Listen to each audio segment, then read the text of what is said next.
everybody, so yesterday we had the game Greece against the Ivory Coast of the Group C, and this was a really important game because from these two teams one could still have the chance to go to the next round. With a tie the Ivory Coast would go through, but if Greece won and Colombia won against Japan in the other game, they also would get to go through to the next round, leaving the Ivory Coast and Japan behind. And that's what it did. Greece won 2-1 against this Ivory Coast in a very good game, very beautiful game. A lot of chances, especially in the second half. In the first half there weren't much chances, with the winning goal happening in the last minute of the game. Really good match between these two teams. But let's talk about the game. In the first half we didn't have many chances, and even though the Ivory Coast had more possession, it was Greece that had the most dangerous opportunities to score. The first big chance happens at minute 32. Samaras has a really nice play, he sees the run from Olebas, he passes him the ball, and with a strong shot hits the crossbar. Really dangerous play from Olebas from Greece. After 32 minutes of a very tactical game, it's Greece that has the first opportunity to score. At minute 42, a mistake by the Ivory Coast player gives Samaras the ball, he passes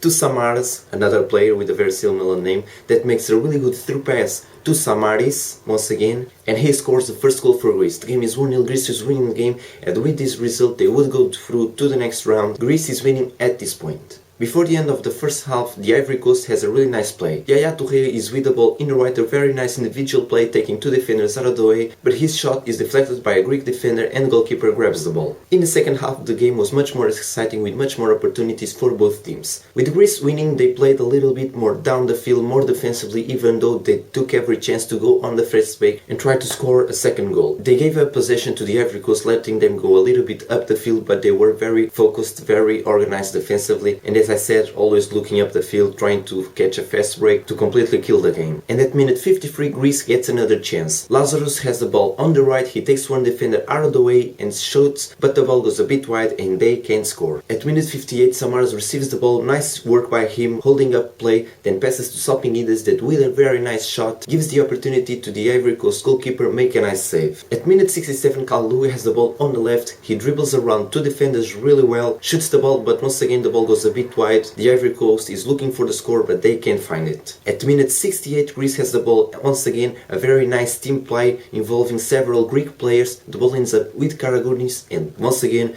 strong shot and hits the crossbar. A little bit of frustration for the Greek players, but it was a really nice play, ending up with a really nice shot. At minute 73, the Ivory Coast scores. A nice work by Kalou that passes the ball to Gervinho a little bit on the left, that has a low cross to Wilfried Bony, and he scores for the Ivory Coast. The game is 1-1. With this score, the Ivory Coast goes to the next round, and Greece at this point desperately needs to try to win the game. So at this point it's the Ivory Coast that goes a little bit down the field trying to defend the result, and it's Greece that has to go up the field trying to find the goal. And at minute 79, Torozidis is on the right, he crosses the ball into the box, but it's a really bad cross that almost, fortunately for him, goes in the direction of the goal, but the ball hits the post. It's the third ball on the iron for the Greeks, really frustrating. At minute 86, Salpingides receives a really nice pass into the box. He makes a low cross, but no one can kick the ball in. The Greeks are really desperating at this point. They really want to score that goal, that winning goal that would give them the ticket to the last 16. Finally, at injury time, an Ivory Coast player commits a penalty over Samaras. The Greeks have last chance to score the goal,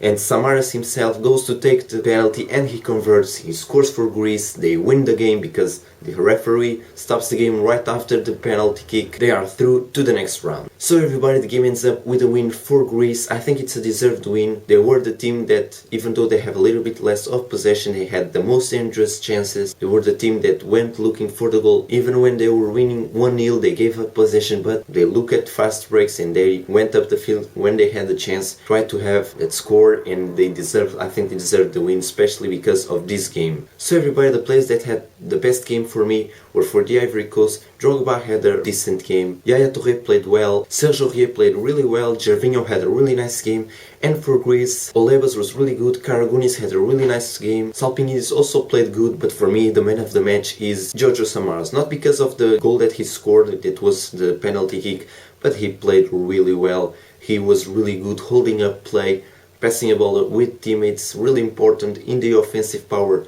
of Greece and also in the defensive effort. He also assisted for the first goal. He played really well. So for me, Giorgio Samaras is the man of the match. So everybody, I hope you enjoyed this video. Don't forget to like, comment and share the video. Subscribe to my channel if you haven't already. And as always, my name is Bruno Ferreira.